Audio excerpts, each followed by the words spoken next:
अगला पेशेंट ज्योति कुमारी भगवानपुर। अच्छा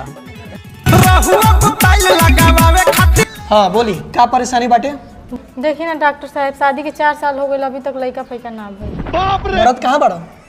आइल बड़े, बाहर बैठल बड़े। तो बुलावा उनकरा के। ए जी सुनो तनी, आई डॉक्टर साहब बुलाओ तनी। हेलो का कहत रहलू हम? डॉक्टर साहब आ गई नी मरद हमार। अच्छा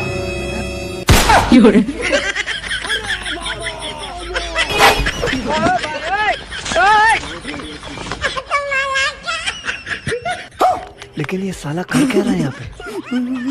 ये मरद हमता। का बोल डॉक्टर साहब, कोई दिक्कत बा का? दिक्कत ले जा, पहले मरद के लड़का से सियान करो, ओकरा बाद लड़का के फेरा न लगियो। जा हम इ नतिया के बेटा से त बियाह ना कइल चाहत रही, तो हमर मामा फंसा देलन। हाथ नाटी के बेटा जैसे चल तू घर व्यवस्था कर अपन।